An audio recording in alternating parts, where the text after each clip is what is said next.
All right. Thank you. Welcome to Boon Talk Show. My name is Sharul. People call me Boon. My My name nickname. is people call me Boon. There is echo somewhere. I don't know if there is. Okay, guys. If you're watching anything live, please mute yourself. I don't know. This. Okay. Thanks, my dear panelists, my friend Angeline. How are you? Fine. Thank Hi, you for Joel. inviting me on your show, Boon. All right. Thank you, Joel. How are you today? I'm doing good, Boon. Thank you. Yeah. Eddie, how are you, Eddie? You just took your Good, bath. good, good. I'm trying to if you see me disappear and come back again, I'm switching computer again. So Yeah, really some. it can continue. It's okay. Yeah. Some. I just downloaded Firefox. Yeah. Hi, Daniel. You okay? Hi, hello. Hope you enjoyed the session. Yeah, we're having some technical issues with the sound system, but it's okay. For those who are watching, recording live, watching live, thank you for watching. Or if you're watching after this one, also welcome. Thank you for watching. Please put your comments or anything question that you want. Just share your thoughts. Basically, today the topic is the great reflection. So basically, what's the pandemic is trying to tell us? We're going to share. It's more like it's very casual, very santai. Just more like a kopitiam kind of style. People can just you can just interject, just share your thoughts. Basically, what are your thoughts? What you get it from it, and going forward, or what we can learn from each other, to keep our sanity and stuff like that. Right. If you don't mind, just please subscribe or share this page. It will help me a lot in my journey to do this kind of thing. Right. Basically, the background of the story is I lost 3 quite close friends to me, my dear friends, to COVID-19 the last 2 weeks. They're all aged between 40 to 50 years old, and they all look to me very perfectly fine and healthy. In fact, they are somewhat healthier, bigger than me. To the best of my knowledge, all of them had taken at least 1 dose of vaccine. And the last one taken 2, but still passed away. You're all aware that many people have died, hospitalized, made poorer and hungrier due to COVID-19. And sadly, the virus seems to be getting deadlier and more contagious than ever, especially with the emergence of the Delta variant. We don't know whether there will be even deadlier, the lambada in the future, whatnot. We don't know how many people will have to die and how long that we have to endure in this kind of state, and whether tomorrow, maybe one of us will be part of statistic as well. This made me want to have this kind of discussion as urgently as possible before my own turn to be part of statistic. Tonight, I'll be joined by my fellow Malaysians, friends, my brothers and sisters in humanity of different races, faiths, sexes, profession, and whatnot, to share their thoughts and reflections on the above subject. So today, I think before we proceed, even today we have, I think, 300 over deaths. 10,000 people have died due to COVID-19. About 1.2 something million cases. The cases are very alarming. I think it is best that before we start, we make our prayer in your own faith, your own belief. And for the Muslim, probably we can, sedekahkan Fatihah and dua to them. Hopefully, together we can come out victorious against this pandemic. We also have the social, economical, and political. Never mind. We hope we will manage. We come back stronger. Okay, Al-Fatiha. Yeah.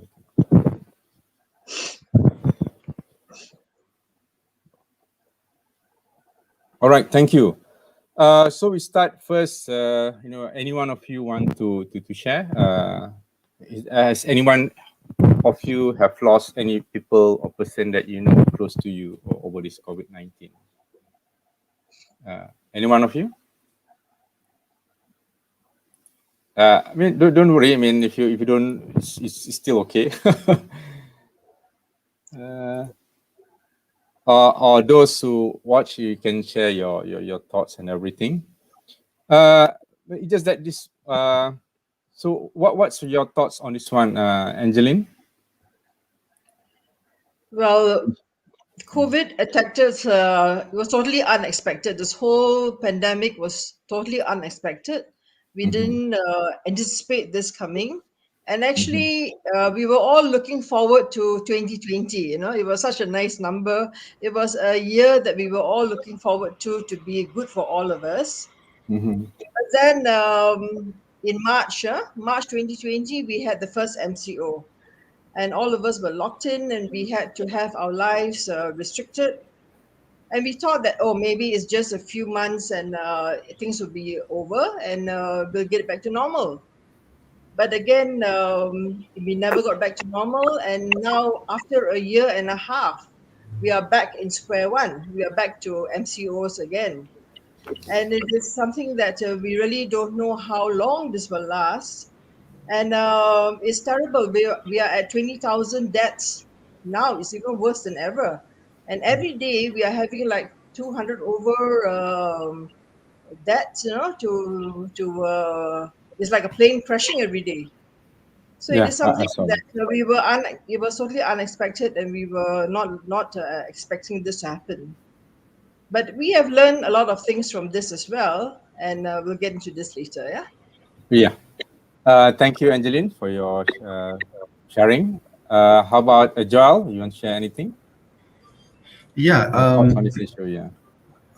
Relating to Angeline's analogy earlier about the planes, it's like having this particular analogy was used in an article sometime, I don't know, earlier today or yesterday, where the scenario was the number of deaths we see happening every day is just like an individual plane crash. Yeah. So whenever when a plane crashed last time, there's a lot of sadness as to the casualties and all that. Now we seem to be having plane crashes on a Every day. daily basis. So that is it's very difficult. And I guess when it started last year, even I thought it was probably going to be a blip. And down to maybe early December and mid-December, everything was set to be on track. Things were okay, and we could then I could go back to Penang, and I remember after Christmas, I think it was 26th or 27th, I took a short staycation in Penang, and I was by the beach, and I was thinking to myself early morning one day, how I wanted to, how awesome 2021 is going to be, in terms of work, in terms of life, in terms of things that I could do and things that I was going to look forward to. I actually made a list in my notebook. And then having, and I know my world basically just came crashing down in January when I think it was somewhere in mid-January where we started our second MCO. And I don't know why at that time I got a very real fear. I was like, oh my God, this is never going to end, and true enough, from January up to now, we are just in, never ending MCOs. There's no light at the end of the tunnel, which is very, very damaging to many people. You see, there's just no nothing sometimes to look forward to, and the number of suicides have increased exponentially since last year, and more worryingly, the number of men who have committed suicides has also peaked in the last 1 year. We've never had this many males taking their own lives, so. Yeah. And what kind of still gets me all angry is still, I don't think that the country or the government for that matter is looking at this perspective. We are still using the easy way out. Let's lock everybody until everything is done. But we forget, prolonged isolation, economic devastation. Very easy for people to say MCO, MCO, MCO. You don't know the real value, the destruction of an MCO. That's the easy way out, which was good last year when it first happened. But to do the same thing again and again and again until 1 year later is madness. So that is what I feel about it. Yeah, thank you. Sorry about that. I forgot to introduce properly Angeline just now. Angeline is my dear friend. She's a Eurasian Catholic, the head of PMAA, Ministry of Church of St. Thomas, I think Subang Jaya. This is Joel Gurpreet Singh, I think he's 6, from academician from Health University. All right. Yeah, I totally agree with both of you. First, it's like it's it's starting again the old cycle, but more deadly. It's deadlier and more vicious than the first time. So, and you cannot see the light at the end of tunnel yet. You're pretty much inside this this dark room. And of course, Patricia also chipped in. He said, "My family and friends have lost some friends and contacts to COVID. So it's getting closer to us every day as we hear of people we know who have died of COVID or at least getting it now." Okay, thanks, Joel, for your for your bit of sharing. So I'll give you to the young guy. Yeah, it's Brother Muhammad Daniel Jeffrey. Yeah, it's a young Malay Muslim student, so student in third year in IUM. He's also president of Quranic Youth Club, UIM. Yes, over to you. Otherwise, we can rojak via Malaysia. That's what we are good. Yes, over to you, Daniel. Okay, in my case, I think just recently, I think 2 weeks, last 2 weeks, kehilangan seorang school staff that I admire and I am very attached to. So it was because of after she had her first, I think her second dose of vaccination. So suddenly her stomach like grows bigger lah, as if she's conceiving when she's not, of course. Okay, so I met her last Sunday, and then it was by Wednesday she passed away lah. So I think it's quite sad lah because of that happened to one of my close you can say person. So I think it felt surreal lah, macam saya tak percaya kan, sebab Ahad baru jumpa and then Rabu following Wednesday dia dah tak ada. So that was in my case lah, apa yang COVID ni has affected me lah personally. Okay, terima kasih Daniel for that sharing. I'll give it to Eddie. Hi Eddie. Yes, Eddie is basically he's a regular in my show. He's a Chinese Catholic lecturer of world religions at Inti College. Yes, over to you, Eddie. Your sharing on this thing. Okay. For me, my experience will be being stuck in Puchong, where I stay, since until now. I'm blessed in the sense that I still have my job, I still have a work, I have a house, and also, I can still have a place to stay, have food to eat. Especially last year, because I lecture online, and I have 2 different colleges, so it was very, very stressful. So towards the end of last year, I actually look forward to 2021, probably just to relax and hopefully that I can go go out vacation somewhere. Joel said that he went back to Penang. Last year, the furthest I went to was Malacca for 2 days to visit my friend. Came back and that's it. And all this time, the second furthest place that I went to was Cheras to see my sister, and it's about it. I'm stuck in Puchong since last year until now. I'm blessed in the sense that I do not have friends who. I have one friend who got contracted COVID, but the thing is that she recovered. And then other than that, I don't have anybody that I know that passed on because of COVID. So that was good. My families and all, there was also a blessing, but I haven't seen them since last year until now, except my sister. I see my sister. So it's kind of a downer lah, basically. Until now, our situation is still like that. And all of you share there is any light at the end of the tunnel. So whatever I believe in, whatever spirituality that I'm practicing in, I'm really applying it to actually keep myself stable in many aspects. All right. Yeah. Thanks, Eddie. Yeah. Myself, last time when I did the first session early last year, so people were talking like, the air quality is getting better, the family getting together, now you see what is important, what is not important, in life, we trying to live simple so others can simply live, and that one, this like Angeline says, the number of deaths basically single digit or double digit, not much, the cases not so much. And if you contracted the COVID, chances are if you're below 60, you don't have any illnesses, the chances you will recover 98%. But now the situation is actually, even the US, we have UK, the Western, we have already, vaccination rate is quite high. They come back to almost a normal life.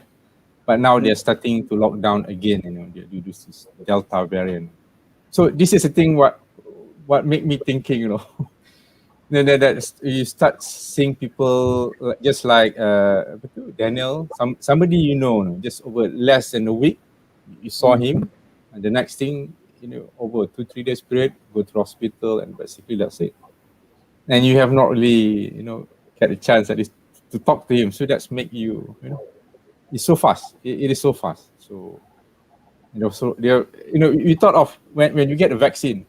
If you see, I've tried to do I think early this year, before the vaccine came out, I had a talk. So basically that one just to convince people to take vaccine. Basically, I'm trying to deal with the anti-vaccine. We had quite a good session. Of course, plenty. We tried to, welcome them to show their arguments why they want to take and stuff like that. But still, that's their choice. So my thoughts of the moment that we have vaccines, we will get over this thing.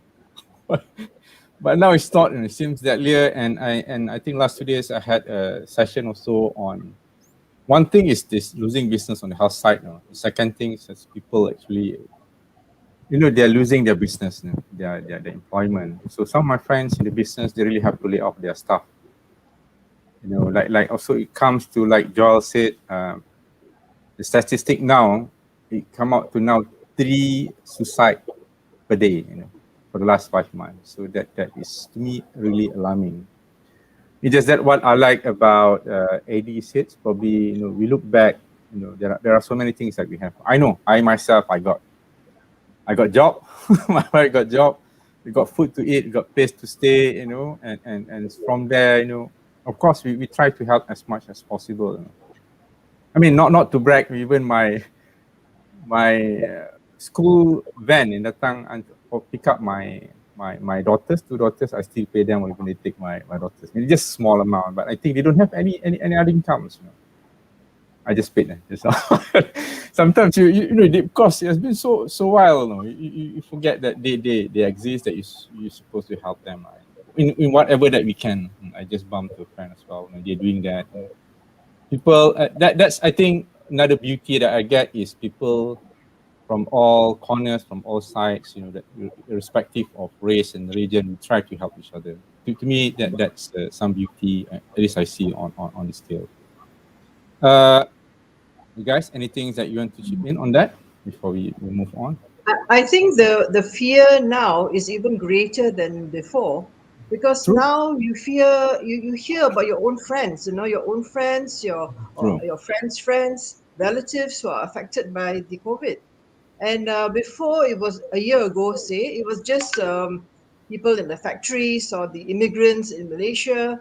So it was like very far away from us, But now it's like in the community, it's in your neighborhood.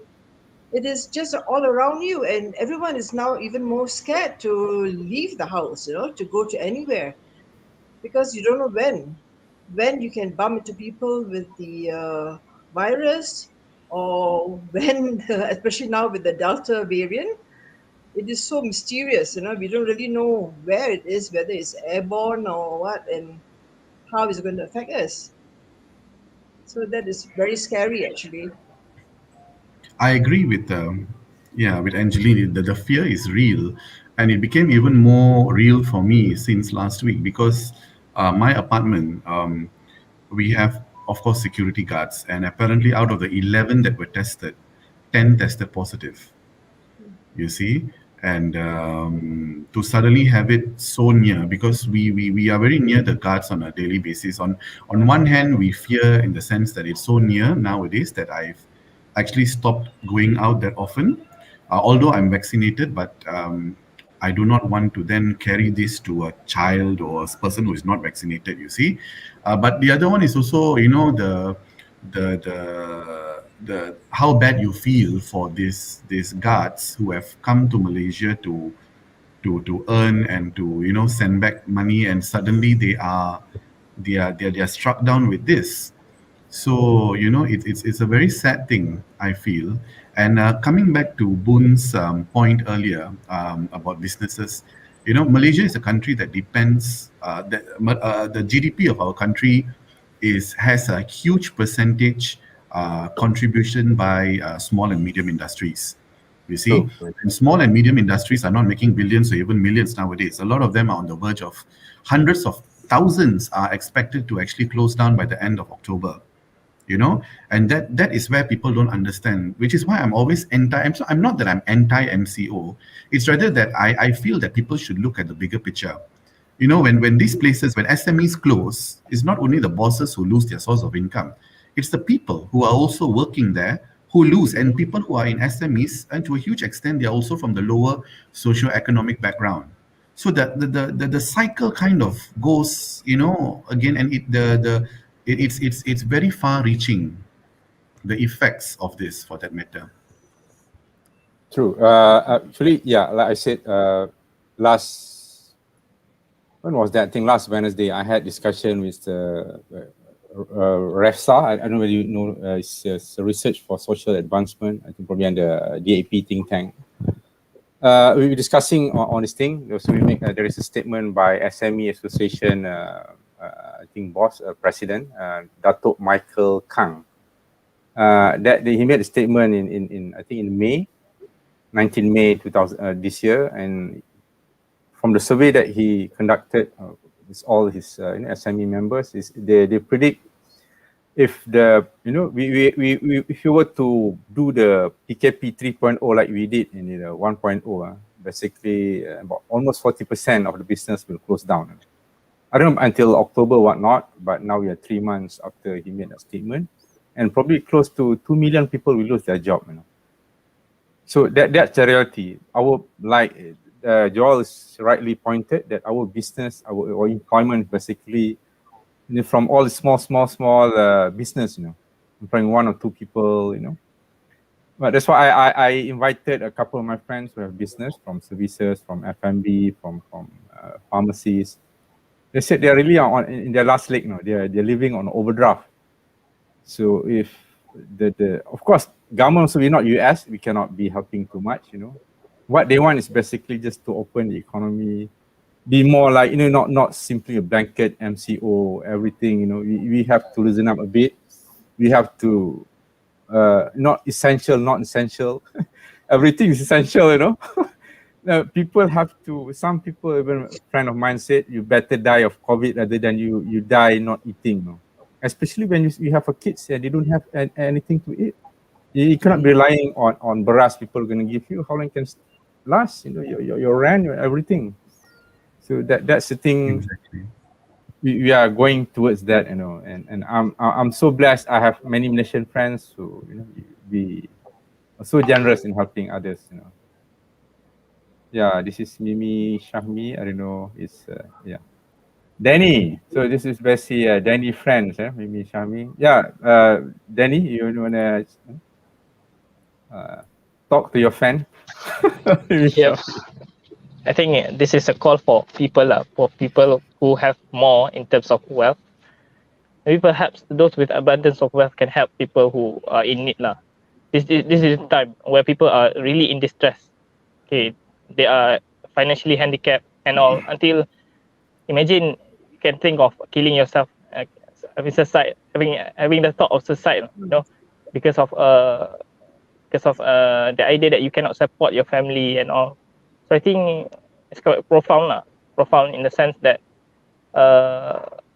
we are brought up in a way that teaches us not to kill ourselves, no matter what kind of situation it is, bear through the situation. But I think it is so stressful to understand that people choose as a last resort to like to suicide lah, to go with suicide.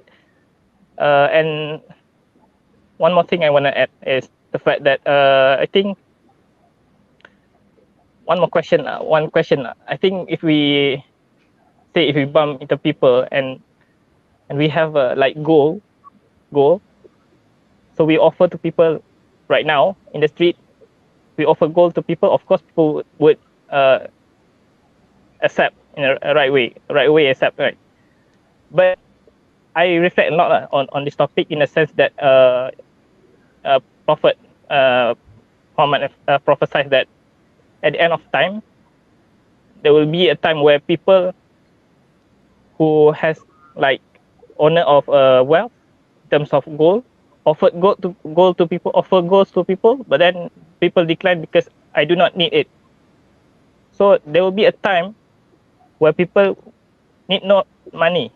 Okay, so I think this is the time for people who have wealth to like donate, to give in charity, because there will be time, as the Prophet emphasized and claimed that in the end of time, people need no money because they have a lot already. And historically, this has happened before during the reign of Umar Abdul Aziz, one of the descendants of the companion of the Prophet, which it happened at a time where people are looking for those who are eligible for zakat, for ilms, but then they cannot find any because people have an abundance of wealth already. They need not the money. So I think at the end of time, as the Prophet prophesied, it will happen again. So I think it is now our time. If we have more money, we give into people. It's quite interesting that last time we discussed about labor. So I think this is the practical, and this is the moment we practice it, and we strive to look after our neighbors. Say if we have neighbors who are in distress, so we reach out to them and help them lah, in terms of monetary or in terms of psychologically lah. So that will be all lah. Yep. Okay. Back to you, Brother Sarul.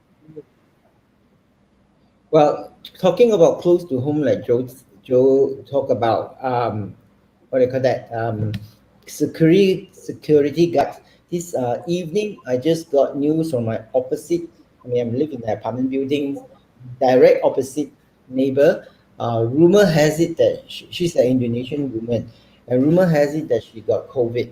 And then the other side of the neighbor, he came up to me and said, do you realize that that she has not come out for a few days already? I say, I didn't pay much attention on that. So that is that one is even closer, just right outside my doorstep. There's somebody. The thing is that for me, I do not really have much fear for some reason or another. I think probably number one, I'm fully vaccinated. This one. Second thing is that I read different report on. I don't read in detail. I just go through the report online and listen to people talk about this, like the Delta variants and stuff like this. And I personally, I think that if we take proper precautions, okay, if everybody are properly educated, you see, people complain, you don't wear masks. Not wearing masks is not so much of our Malaysian problem. It's more a Western problem, especially America. But Malaysians, we are a very passive aggressive nation. We wear the mask, we don't wear the mask properly. So I think that is number one, that is one of the problem, okay, is that people are not properly educated to wear the mask properly, or people just refuse to do that. But because of the fine, they just want to do it, and they do it for the sake of doing it, is one. Second thing is that people are still visiting each other. That is one of the things about us being a nation. I think for us, we have been blessed as a nation. No matter what we complain, we are still we are still one of the safest country in the world.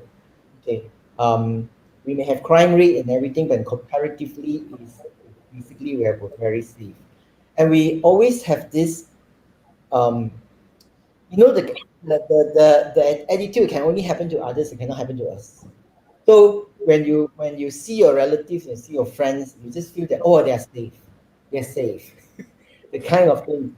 So the precautions is not there, and I think a lot of times we ourselves, the people, the rakyat, also need to take responsibility to protect ourselves.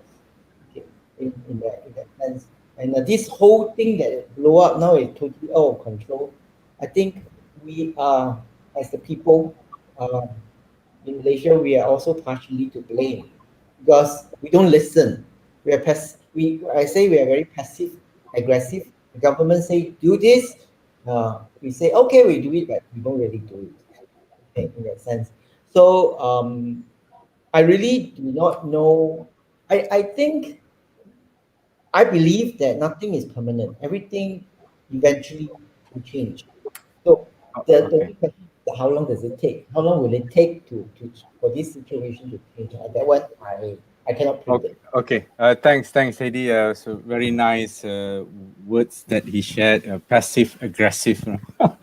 One thing you want to do it, or we do it properly, but I don't know why. Probably due to some their own background, education background, whatnot. They don't really know. Probably the stuff is very heaty.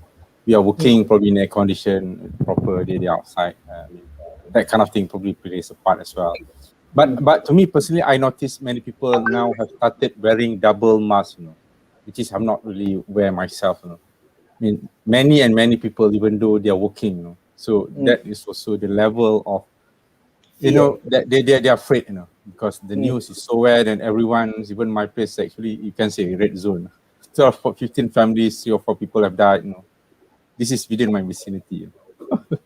So I just like to comment on Patricia, charity to help others is just short-term measure. Even Datuk Vida orang gelap pasal dia kata, nak bagi beras or not. That's of course one thing, you don't die, but there's so many things that you have to pay. Even some people, they give you beras, but some the kids, they need pampers, they need milk and stuff like that. It's more expensive, What people give you basically like $4.50, $30 kind of thing at the low beras, not probably too many, but people sometimes need more than that, How long can we feed them? We can't. And Prita also said, how to open back to sustain the economy, so people can work to earn a living. It's not that you work to earn a living; it also gives people some kind of dignity and ability to care for themselves. I mean, that's what they want. They also, to an extent, they impact your mental, your sanity level. When you just go there not doing anything. That's why I said some people say you rather die of COVID rather than you're trapped. Especially seeing your own kids, your own under you don't have enough to eat. So that's to me is something very, very, it's very sad, very tragic. Okay, thank you. And I just like to comment on Daniel's point just now, because the suicide actually is not something that you don't have money and you go suicide. Normally, for anyone, success suicide is very, I think, at least 3 or 4 attempts unsuccessful, probably 10 times. Only then the idea is already there. But it's just that what I like about Eddie said, probably, I say it now, I'll try to make a point. When there's some people that suddenly you remember that person, I try and call him. How are you? Are you okay? I just want next time that he's already, passed away. So and sometimes these people also, what they need is, I don't know whether Daniel's learning that in counseling or not in UIA. But basically, this is another thing that people need. People need each other. You just call them, say hello, how are you? the things that I'm scared to call people, say, how are you, when they say I'm not so okay, can you help me? I don't have money, man. So that's pull me back of calling people, whether I should call them or not. So but now I said if you ask for money, I cannot really help much lah. Sikit-sikit boleh lah kan. Aduh. So yeah, that's from me. Angeline, you want to add anything? Or Joel? Well, I think the good thing that has come out of this whole situation is that we have seen how people are so generous, and they have come out to help each other, irrespective of race or color or religion. They are looking at each other as part of the human race, and to come out and to help, whether it is church organizations or the Sikh temples or the Buddhist associations, all the religions. They are really, walking the talk to show that everyone is their neighbor, and they are really going all out to help. And it's beautiful to see that come about. After all, the virus is not a bias. The virus just attacks anyone, whether you are, what race, what religion, the virus just attacks. And for us too, we should be, unbiased in our thinking and who we want to help, and to genuinely come out and do what we can. We cannot help the whole world, but at least we can help those that are close to us, those who come to us for help, and areas that we can offer a helping hand. Yeah. Yeah, I think that is beautiful that you put it, in the sense that if all this thing, the 10,000 plus deaths that we had, have right now, so many COVID that we have right now, if that thing is require us to pull us together, for us to treat us as really like brothers and sisters of humanity, of one Malaysia thing. That was, I don't know. I'm not saying that was more like was, it's war, something people go, I mean, they also die, whether we like it or not, is it through COVID or accident or anything else, but people die, COVID, not COVID, If that thing can bring us together, if that thing can bring us to help each other, I think that is, to me, super fantastic, that we can have talk, we share about stuff and like that, and to me it's priceless for you to have that, rather than and please don't say that I just want to help Muslim only, Malay only. That's it. When people die, like Daniel said, it's very true. Whether you have tons of gold or tons of money, man, you also be scared, man. You go out there, it doesn't pick whether you're rich or you're poor, man. We all die the same. We go to the same road. Yeah. So this is the if you have so much money, what you're gonna sleep on that? Better that sorry, this is just from Islamic point of just sharing, if there is, I think there is a prophet saying, if you're that person, if you're to be given life after that, you come back to life again. So what is the first thing that he wanted to do is basically to give charity. If I can give, to help people, that's basically, you die, you hidup balik, what would be the first thing that you want to do is basically to give back to society, to give. So that will be the first thing that he will do. Charity, not sembayang, not baca Quran, not anything. But if you were to live again, the first thing I want to give. So again, I think that's, I don't know whether that's going to be good reminder to everyone. Your money in the banks can be worthless. Your kids, your wife, your girlfriend will fight over that. And you will die seeing them fighting. That is something you don't want to see. Rather than you give it to the poor who really in it, that you will die, you will rest in peace, you see people happy. No, I think that's a beauty. Yeah. Sorry, Sahrul, you were saying something? Sure. No. I mean, that is, I don't know. I mean, if you can take a lesson, a cue from that. Of course. Just give, we can. Of course. I think the pandemic has there's been an unprecedented level of unity among Malaysians that has been exhibited as a result of the pandemic. And I've not seen, in my 36 years of living on God's green earth, I've not seen this level of unity and togetherness, especially among my countrymen. And as a person, I do not look at creed, color, or race. as a fellow Malaysian, I feel for every single Malaysian, and I think that there's been an unprecedented level of national unity to see people come out, especially in response to the white flag campaign. All right, and that was a fantastic campaign. But then again, I think that going back to what Patricia spoke about earlier, when we were to do charity, when we do food baskets and food banks, and giving people, helping them get things that they need to survive, we're looking at materials, only material stuff, you see. But we kind of, like, as a society, I think we have still very effectively neglected the mental part of it, the emotions, the lack of dignity that a young father who is unable to provide for his wife or young kids, suddenly, some of you who are on LinkedIn, LinkedIn also has now requests coming in with a white flag, but the white flag is not a request for food or donations. It's a request for a job. You see, and everyone on LinkedIn is kind of like connecting this person with organizations and trying to get them connected so that this guy would eventually get a job and all that. But I think as a society, we still have a long way to go in how we try to help people mentally. I think we are doing, as a society, we are doing we are doing quite okay. Malaysians are very generous, like what Angeline said earlier. We're incredibly generous. I think when it really comes down to it, everyone does not look at creed, color, or race.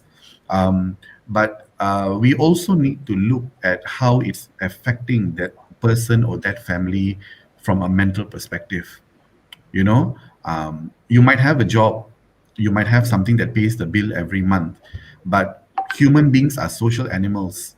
You're keeping them under lock and key for the longest time. It's 500 days since the pandemic started, and to keep someone under lock and key over such a long period is madness. So I think there must be some, I noticed that at least there is some level of acknowledgement for the mental state of Malaysians that I'm seeing nowadays. And I hope that more people would be able to look at this perspective rather than just, looking at monetary or monetary donation, for that matter. Thanks. Yeah. Go ahead. Well, what happens is that Pat has written down about suicide is the falling of mental health and depressions and stuff like this. One of the things is that why do people stress? It's mainly because we go into stress and move into depression. It's gradual. The main thing is the loss of control. Okay, so if you go to old folks' home, you see that one of the things that they help the old folks to do is to ask them to use their hands to do this, and to play games, put things in the box and take it out and take. You will be sitting there and say, why did you want the old folks to do that? Because they give the old folks a certain amount of ability to feel that they are in control of something, so that their life is intact. What is happening now is that even though you can give them food, if they're hungry, give them food, but if you do not provide people a sense of control, if you lost your job, you do not know when you're going to get the next job. Even though today I may have somebody to give me food, but I cannot continuously hoping that people will give me food to feed my family. So the person will come to a point that I've totally lost control. And also on top of that, my religion also doesn't really help. I pray and pray and pray, nothing happened. God seems to be helping me. Then you will come to a point where you just say, like, I lost control. When you lost control, the preacher also say that mentally people are not in control anymore, and this will be the last to go, because there's no more hope. That's why people commit suicide. If you come to a point, not the only reason, but this is one of the big reasons, is that you lost all hope.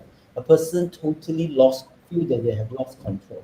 So one of the solutions is the government needs to be very, very clear what they are doing. And they need to give very, very clear information. Say, today, this is what is going to happen. We are going to provide this. So that when people have the information, they know that this is what I'm going to do. This is what is going to happen. We give them a sense of control. Okay. I mean, I did counseling before. That is one of the things that counselors to do. When somebody comes to us for counseling, that is what something we need to give the person. Information and give them a sense of control and direction. If not, it's going to be... All right. Yeah. Thanks, Eddie. But don't rely too much on the government. Many people go suicide, man. That's a little enough. That's the whole problem. You see, we thought it depends on the government. This is one of the things. We cannot. You cannot. Now the tagline is always, kita jaga kita. Exactly. It's a good thing. Yes. Democracy is that we cannot depend on the government. That's the exactly. whole thing. Don't make that misleading statement. Nanti ramai orang suicide tengok ini pening. Okay. It takes a lot to come. I think it takes a lot to reach to the point of wanting to kill yourself. It's not a sudden decision. Exactly. It takes a lot. So when someone reaches that stage, it is unfortunately it's just the person just been through so much lah. We are in the same storm, but we are on different boats. I like to look at it that way.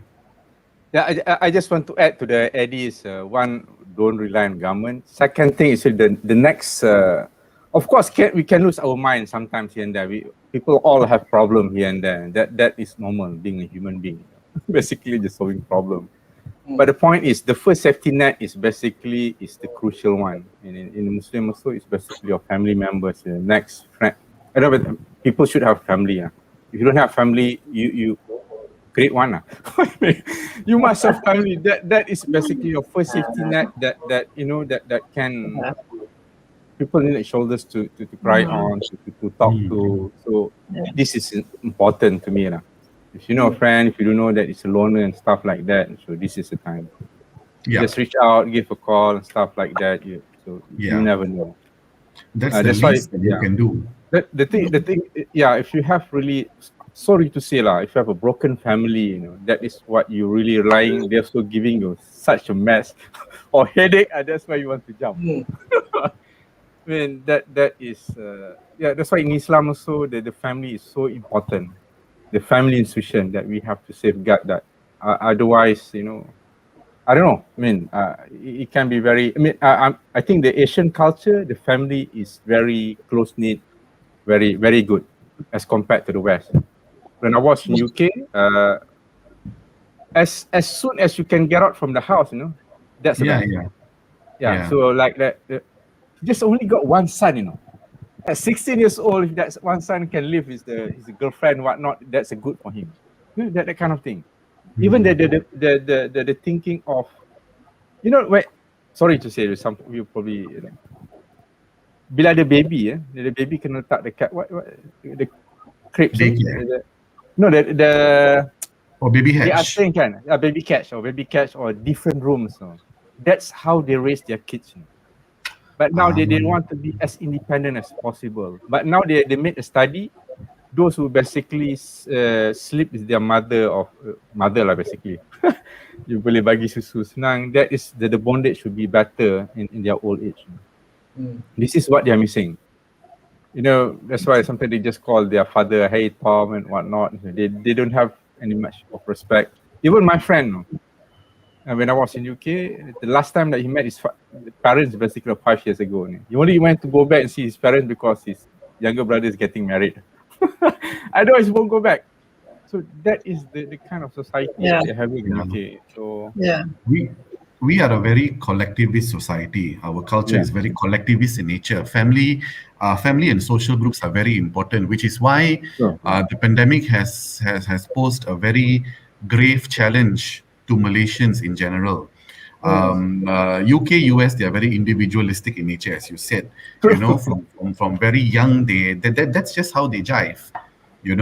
So they're very individualistic. The concern is first and foremost for themselves and then for their immediate family. But for us, Asians or Malaysians for that matter, it's always about the family. Family. I like to joke about when Malaysian when I had to go to uni, right? Usually when Malaysian want to go to uni, the parents will have to, your parents have a say in what you're going to go and do in uni, what you're going to study, right? But me being the youngest and being Asian, obviously, I had 4 people to get through lah. I had got my mother, my father, and of course my elder brother and my elder sister.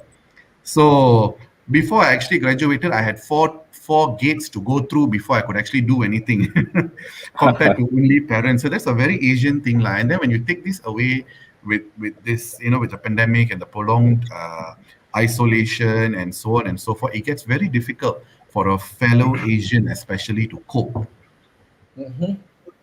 Especially, I can understand that why people we are very harsh sometimes on people trying to sneak back during Raya to go back to kampong and everything.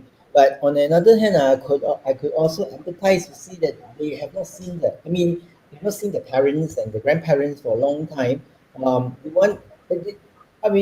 society is so used to so neat, family oriented, so close together, and suddenly this prolonged time that you cannot see each other. I can understand why people do that. Yeah. I mean, especially when when your parents are in their in their twilight years, and Yes, you exactly. don't know. I mean, not only at that age group, like anything can happen, and at a time where you want to spend, you want your kids to meet their grandparents, and you want to be able to take your parents out and spend time with them. You can't. You've not been able to do this, and if touch wood, God forbid, if anything happens, the amount of regret that you're going to have is going to be very unbearable. So, like Eddie, I could also empathize when I see people wanting to go back during Raya and all that for that matter. I don't think that they are doing it for purely selfish reasons, but rather sometimes it's just they want to be able to experience all of this before it's too late. But of course, from the practical side, bringing back the infection there and all that, then that's another argument altogether, of course. True. Yeah, it's very hard to find a balance. Of course, the first thing when the PM announced at 4:30 just now, when those who get double the vaccinate, they can. I don't know whether they can cross state, not yet. So my mom always tag the family group. Can you go back now? Can you go back? So no, Yeah. I mean, so yeah, it's. I don't know. That's what make them happy, But Yes. they try. Yeah. Yes. So yeah, Daniel, young man, you want to say anything? Yep. Maybe like earlier, I made a point that we can help by donation and all, but I think it is just for a short run lah. Maybe it's a short term punya assistance that we can provide for them. But then I think it's a call for Muslim for youth, no matter Malaysian youth to carefully plan their life and all, because sometimes we heard complaints from teachers that students do not turn out for their classes and all. So I think this is a small issue that somewhat will affect their life later on, because if you do not turn out for your academic lessons and all, so it tells a lot about your personality and all. So I think it is a call for youth. They need to be mature and plan to do justice for their family If their parents are striving and trying their best to provide for them, so I think youth especially has to think about their future to help their family. Thank you, Daniel. This is a good son. It's an exemplary. I mean, sometimes that when you are not, we're not rich, Asia not rich, relatively in some. I mean, but we got the family, the togetherness.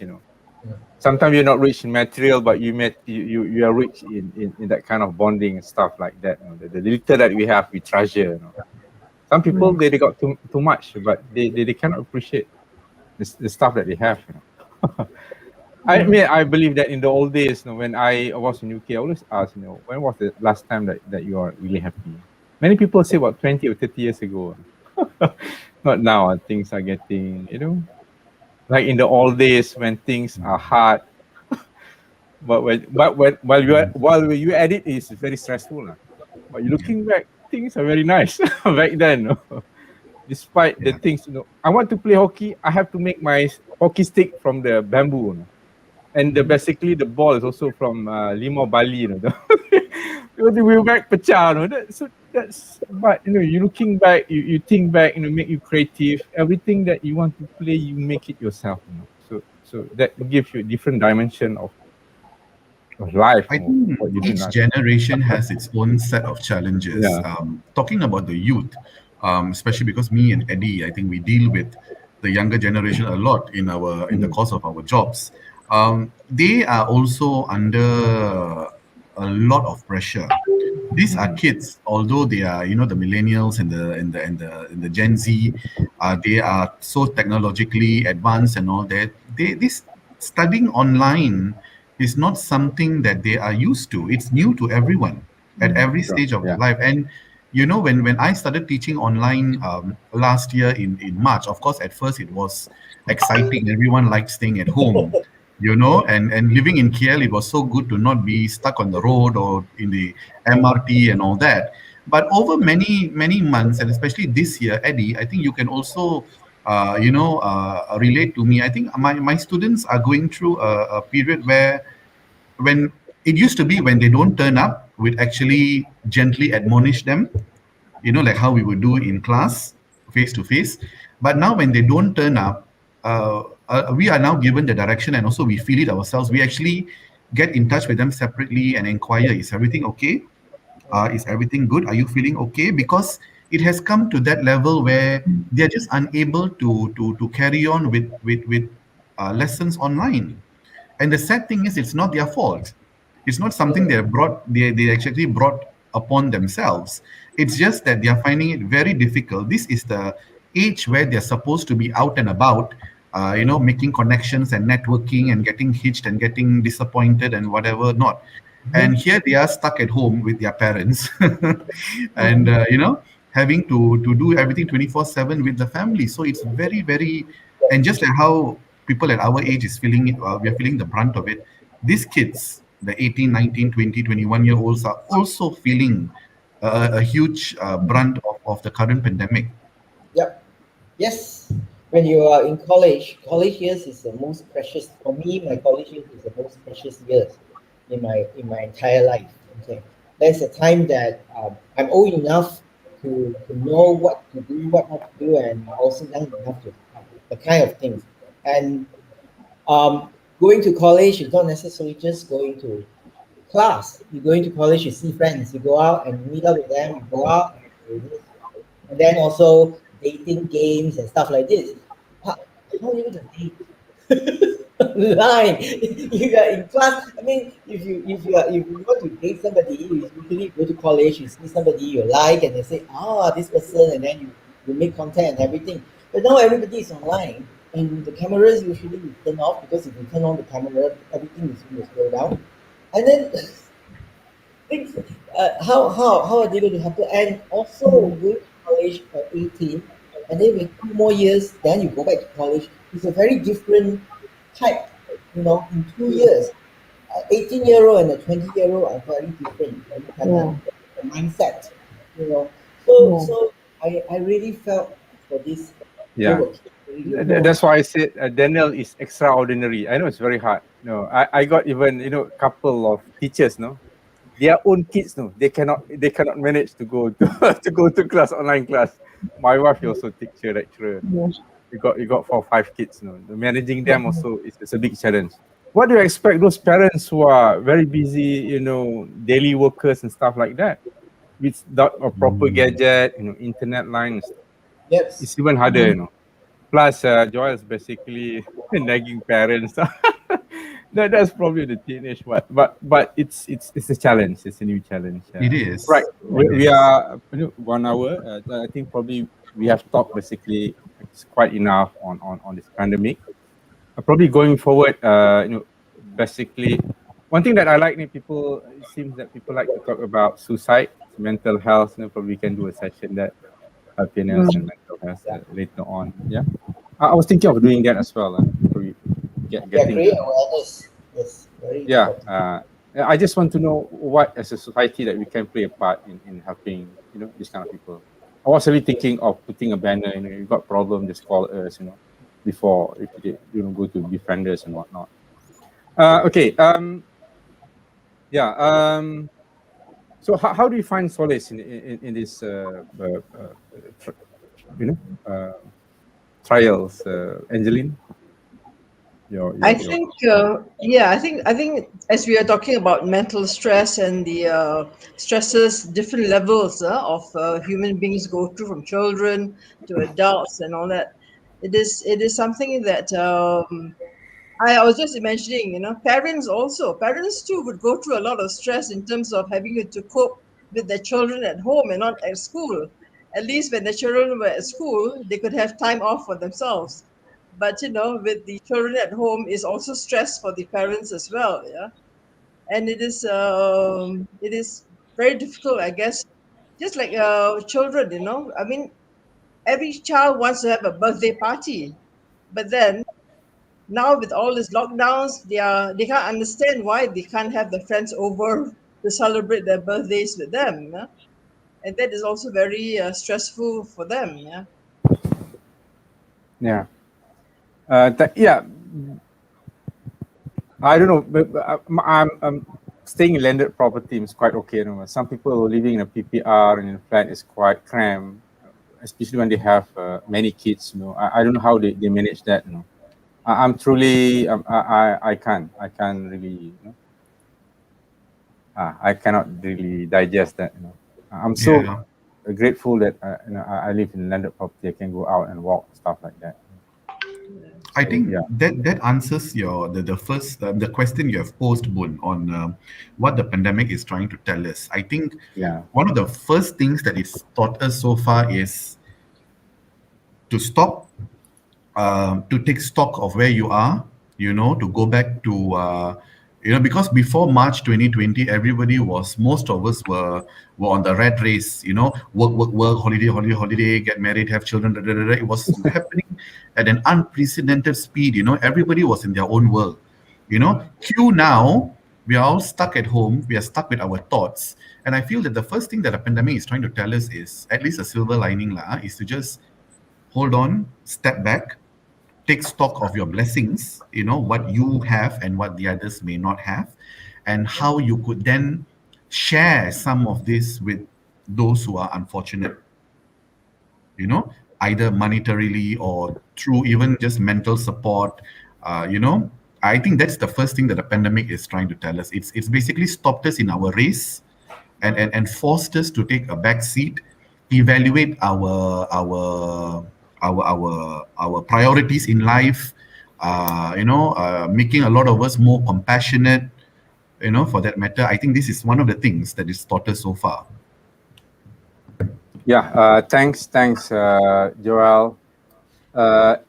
Eddie, you want to add anything? So how do you see? I mean, Yeah, the lesson that the pandemic is trying to tell us. This is basically more like my last question. So that what you can take from so basically in certain sense, Joel has summarized that going forward. I agree with But what never Joel. mind, Yeah, I agree with what Joel say. Yes, he asks us to stop, to take stock, and also to appreciate life. To make people aware. As I say, I mean, as a world religion or comparative religion lecturer for so many years, I have all these different spirituality to draw, and religion to draw insight from. And it's a challenge to me to actually exercise that, to be aware, to appreciate, to live simply. Okay, to live a very simple life, to be happy with simple things. So if I'm stuck in Puchong for so many months, more than almost 2 years, okay, so how am I going to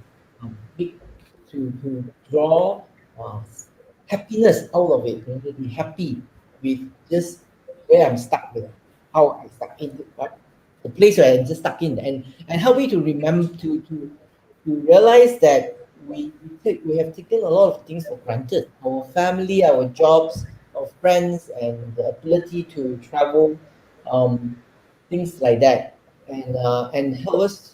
For me, the pandemic is trying to probably help us appreciate the little things that we have.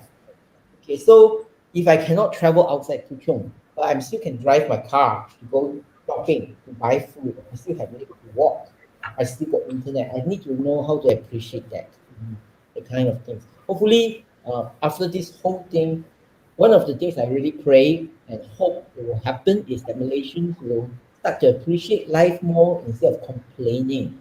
We are a country who loves to complain. So I'm complaining about people complaining. You see? So I love to complain also. You're So keeping the cycle alive, lah. yeah, like to show us that in the sense to appreciate life. Just little. I mean, so what are we going to do? We're stuck. We do not know what is going to happen. When is this going to be over? It will be over. How is it going to be over? Our life is not guaranteed. We may get the infection. So how to learn how to appreciate life and take things one day at a time. Yes, thanks, Eddie. Both of you have made wonderful remark. Like Joel, just stop and reflect. Take stock what you have, and every little things that you have, you try to appreciate that. There are many people probably don't have that little things that you have. And some people also one quote that I get when I did my first reflection last year. They said some people they just choose to live simple, for others to simply live. They make it that point. So I think that's a beautiful quote. Of course, you can enjoy, but you think about others. They might not take some. Just the rest I can share. At least they can live. I'm Yeah. fine. So that's the thing that you reflect. Wow, that's good. I had Good for the a family, student of mine share something quite interesting some time back. Yeah. She basically said this, sir, we used to be so, humans are always so impressed with physical characteristics, facial, how beautiful, how handsome a person is, and God was becoming so incensed at how superficial humans were behaving, that he decided, everyone now start covering half of your face. You can no longer so God is trying to say, like, you can no longer judge another person based on how he or she looks, because now everyone has to cover their at least half of their faces when they go out and when they're in public. So I thought that was quite a good takeaway from a very young person. Yeah, but that's good if you're a young person can see that, because I'm sorry, because women are beautiful. They just like to show off what they have. so sometimes, the problem that you live for the satisfaction of others, so that sometimes it will make you living in vain. Just try, Yes. just be proud of what you are, whatever you are, rather than trying to impress other people and make you depressed along the way. If you cannot impress. And I'm probably sorry, Angeline, probably disagree with my statement because you're Well, only I lady here. also agree with that. I think men also nowadays men also are like that, not only women. Yeah, that is even sadder, man. The body image and everything. I mean, we see that Exactly. happening towards men also. It's not no longer just women. That is Well, double. we can all save money on cosmetics and beauty products and facials and body massages. So in a way, we are saving a lot of money that way. But coming back to the point, I think this pandemic has turned our lives upside down because it is a new way, a new way of us facing a new normal. Now things are so different from before. The way we communicate, now we are on Zoom, we are on Google. We used to have meetings where we can look at each other in the eye, face to face. Education to all our schools have closed down. We got to go to Zoom. And businesses, we have to work from home. We can't go to the office anymore. Our own culture, how we operate, we've got to have social distancing, we've got to wear masks, and even our faith, Now we can't go to mosques and churches and can't go through which things that we took for granted before. Actually, all our churches and mosques and all were there before, but many people don't go. They don't take advantage of going there. But now everybody wants to go to churches and mosques, and they are all closed. And now Yeah. we learn to appreciate. We learn to appreciate what we had and taken for granted. Yes. But yeah, it is but in another way, it has also opened to us different horizons. That although we can't go to church now, but we can go attend our services online, and we can go across borders because Zoom has enabled us to cross countries, to cross borders, and to be able to access services in New York, in Ireland, all over the world. We are not just confined to our parish in the vicinity of our home. We can cross borders and go everywhere. And also, it has given us more time now, I guess, being at home, to enrich ourselves spiritually, because we can have more time to pray. We can have more time to attend masses all over the world. We can attend seminars online.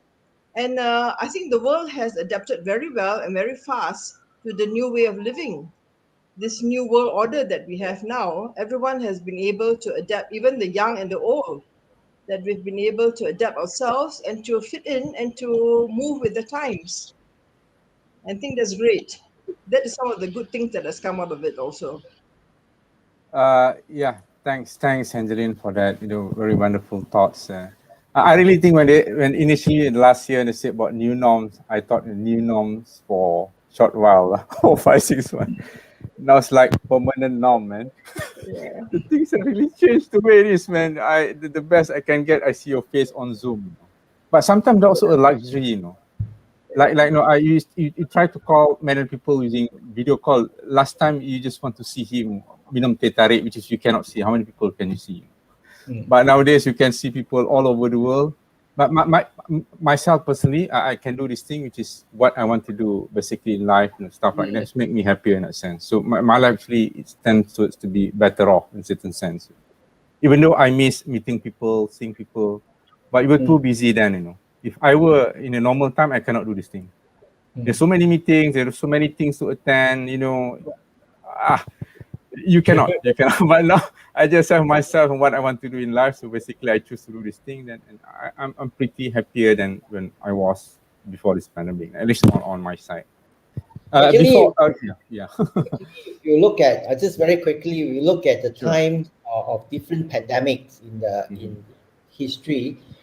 Usually, it would take at least 3 to 5 years for everything to be over, and that also not really. Some would take about 10 years for the pandemic to be over, but at the time they were not as advanced as us.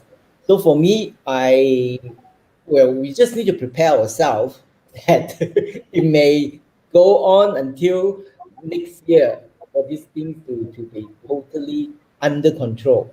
I don't think the virus will go away. I think it will be under control. Yeah.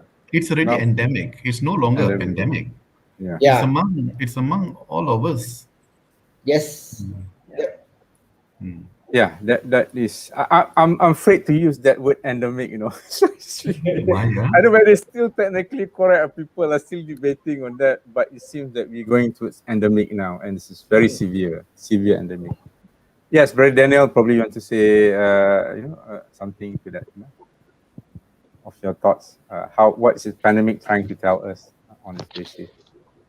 In some who could have probably guessed that this pandemic is to come, like suddenly it comes to you like tiba-tiba datang kan datang. So I think we are adapting good lah so far, but it is sad lah to hear it was devastating lah for some people who are affected and impacted by the pandemic. So I think we make prayers lah for them to be like moga Tuhan memudahkan segala urusan mereka lah. And I think we have so little thing to appreciate if we are to look people who are above us. But I think we should consider looking at people who have less than us lah, less than us, because only that way we can be somewhat grateful for what we have right now. So I think as a last point, I'm gonna quote. Gonna give a quote lah. There are just enough for need, but they won't be enough for greed. I think Yep. that's Mahatma Gandhi quotation. It's enough for everyone need, but not enough for everyone greed, or something like that. So that's a beautiful quote. Okay, thank you, Daniel, from such a young guy who can have this wonderful sharing and thoughts. I just so happened that this morning when I go to my morning subuh prayer, I just got this message from a friend. But he liked to forward me so many messages. No? So we're thinking of a problem, but the problem keeps on coming after another, which is very true. You know? There'll be another one, and I mean that's basically a part of life. You know, just like macam you see. I hope it's not really onion. You peel, there'll be another new freshly onion inside. You have to keep on like life. For you to open the bad things for you to get something better at the back. So I think they'll take it this pandemic or any whatever. This kind we call it trials. And in Islam, you always say this thing as part of life is a test. They want to test you. It's I mean there is a beautiful chapter in I think chapter 2 verses 155 that said verily we should you to test with some fear, hunger, and with some loss of wealth, life, and offspring, and convey good tidings to those who are patient and who say when afflicted by hardship, verily we are of God, and verily to Him we shall return. Upon them is the blessing of Allah and His mercy. So that's basically everything's come from Him. He knows everything that's going to happen. Rather than like Eddie said, you complaining. But Eddie now is complaining to the complainers, which is cool. But just try to take stock, try to see what you have. You appreciate things, you move on. So yeah, I mean there is the 6 pillars of Islam basically. And the Christianity is about predestiny, qada and qadar. You take on. Basically, whether you COVID, not COVID, you'll die someday. Just see your life purpose and see what you can get from there. And if there's anything like say charity, if you were to live again, the first thing that you want to do is to give charity to other people. So I think I just give you guys probably one last round. What you want to say before you part off? Probably start with want to start first? Joel, or you start first, then we basically can call it a day. Oh, Yeah, sure. just last word, yeah. Last word. Yeah. I just wanted to add on to what you mentioned earlier about if there was another life you started with charity.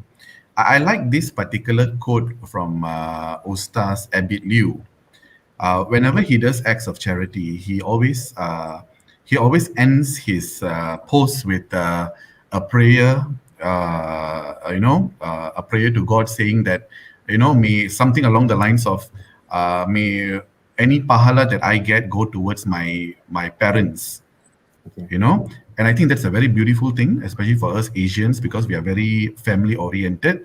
At the end of the day, when you do something for another person, it's not so much of from a Hindu perspective. Of course, there's the idea of karma, but the thing is, also people should understand that it's not only what's going to happen to you. Sometimes when you do charity, or when you do good for other people, it comes back maybe not to you, but also probably to your kids or to your parents for that matter. And I think that's a very beautiful thing moving forward. So probably to be more compassionate, which is very, very important. I've seen that happen among Malaysians, and I'm very proud to see that happen among us Malaysians. I know we have it within us, and to continue being compassionate human beings, till we have successfully overcome this particular hurdle. Thank you, Joel, for that. It's a beautiful, conclusion to our talks tonight, our reflection. I just like to use reflection. I just want people to think. Probably Eddie, you want to add on your last word for our discussion? Yeah, I think to have compassion and to help people who are in need is a unified teaching in all religions.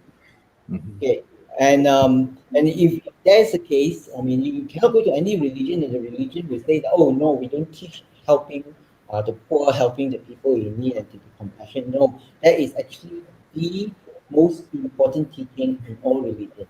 If that's the case, if people like us will believe that there is a God, it's very easy. It's very clear. This is the will of God for us to go out and help and do charity. This, to help people in need, to have compassion. But also, it is a very human thing to do. So, if you are a human being, it is inbuilt in us as human being. We have compassion. We are the only creatures in the world who have compassion. You know, when somebody cries, somebody think we will feel compassion towards those people. So even if we don't believe in God, and that is being human to help and to have compassion towards others. So I think so at the end of the day, whether you believe in God or don't believe in God, at this moment, this is the time for us to first exercise the will of God or exercise of humanity to help in any way that we can, a little way that we can.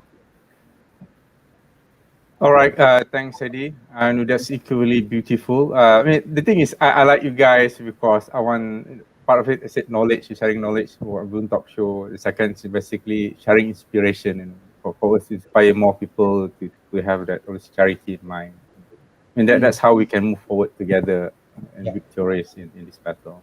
Sorry, Angeline, over to you. Your last word. Well, I personally believe that this situation we are in is a man-made crisis, and it is definitely not from God. God won't give this to us, but our faith in God will give us hope, and that hope is important. That everything will turn out for the best at the end of the day.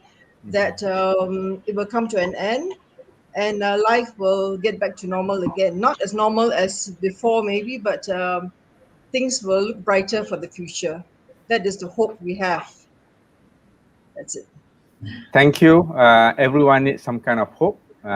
Thank you for that positivity that you inject to the whole world that we are having the discussion. To me, that's also super important in life. We have hope. That's why we live. Yes, young man, Daniel. Thank you, Brother Sarul, for the opportunity to invite me for inviting me as a panel. As a last words, I think this pandemic is a call for us community to like bond together, to go hands in hands, because if unity, if we don't come to a unity so some sort of coalition together, I think we cannot help much people. So we have to come together as a community to help and reach out to those who in need, regardless of races and all. So I think our session tonight serves as a good example, as a good model for people, regardless of races, regardless of backgrounds, to come together and help in a way that they can, even spread awareness and promote initiative for unity, regardless of backgrounds. That will be all. Terima kasih, young man, obviously, for joining us. We need more people like you to come on board and share, because all of us, like myself and Eddie, we're gonna go back.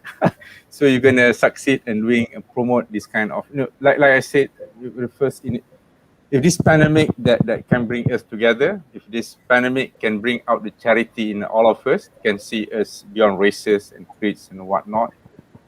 I mean, sorry, whatever the life that we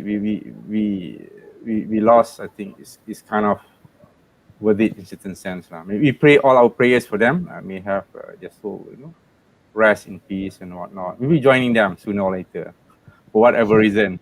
That is for sure. While still alive, take stock, look back, reflect, what you're supposed to be doing, what's your purpose in life.